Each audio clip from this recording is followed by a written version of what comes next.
ಎಲ್ರಿಗೂ ನಮಸ್ಕಾರ. ನಾನು ನಿಮ್ಮ ದೀಪಿಕಾ ಮಾತಾಡ್ತಾ ಇದ್ದೀನಿ. ಇವತ್ತು ನೋಡ್ತಿದ್ರೆ ನಿಮ್ಮೆಲ್ರಿಗೂ ಅರ್ಥ ಆಗತ್ತೆ ನಾನು ಎಲ್ಲಿದ್ದೀನಿ ಅಂತ. ರಾಘವೇಂದ್ರ ಸ್ವಾಮಿಗಳು ಅವರು ಬರೀ ಸ್ವಾಮಿಗಳಲ್ಲ, ಒಂದು ಎಮೋಷನ್ ಅಂತ ಹೇಳ್ಬೋದು. ನನ್ನ ಆಪ್ತ ಗುರುಗಳು. ತುಂಬಾ ಖುಷಿ ಆಗತ್ತೆ ರಾಯರ ಮಠಕ್ಕೆ ಬಂದ್ರೆ. ಅಂಡ್ ಹೊನ್ನವ ಮಂತ್ರಾಲಯ ಅನ್ನೋದು ಯಾವುದೇ ಕ್ಷೇತ್ರಕ್ಕೆ ಕಡಿಮೆ ಇಲ್ಲ ಅಂತ ಹೇಳೋದಕ್ಕೆ ಇಷ್ಟಪಡ್ತೀನಿ. ಅಂಡ್ ಇಲ್ಲಿನ ಗುರುಗಳಾದ ನರಸಿಂಹಾಚಾರ್ಯ ಕೂಡ ತುಂಬಾ ಆತ್ಮೀಯವಾಗಿ ಮಾತಾಡಿಸ್ತಾರೆ ಯಾರೇ ಬಂದ್ರು. ನನ್ನ ಕೆಲವು ಪ್ರಶ್ನೆಗಳಿತ್ತು, ಹಾಗಾಗಿ ಅವ್ರನ್ನ ಕಾಂಟ್ಯಾಕ್ಟ್ ಮಾಡಿದಾಗ ನನಗೂ 21 ವಾರ ಕಾಯಿ ಕಟ್ಟಿ ವ್ರತ ಮಾಡೋದಕ್ಕೆ ಹೇಳಿದ್ರು. ಇವತ್ತು ಕಂಪ್ಲೀಟ್ ಆಗಿ ನಾನು ಹೋಮನು ಮಾಡಿಸಿದ್ದೀನಿ.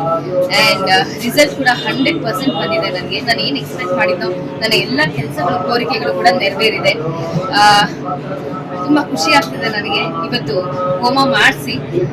ಹಾಗಾಗಿ ಯಾರು ಜೀವನದಲ್ಲಿ ತುಂಬಾ ನೊಂದಿದ್ದೀರಾ, ತಮ್ಮ ಕೆಲಸಗಳನ್ನ ಆಗಿಸ್ಕೋಬೇಕು ಅಂತ ಇಚ್ಛೆ ಪಟ್ಟಿದ್ದೀರಾ, ಖಂಡಿತವಾಗ್ಲೂ ಹೊನ್ನವ ಮಂತ್ರಾಲಯಕ್ಕೆ ಬನ್ನಿ, ಕಾಯಿ ಕಟ್ಟಿ ನಿಮ್ಮ ಎಲ್ಲಾ ಕಷ್ಟಗಳನ್ನು ದೂರ ಮಾಡ್ಕೊಳ್ಳಿ ಅಂತ ಹೇಳೋದಕ್ಕೆ ಇಷ್ಟಪಡ್ತೀನಿ. ಧನ್ಯವಾದಗಳು.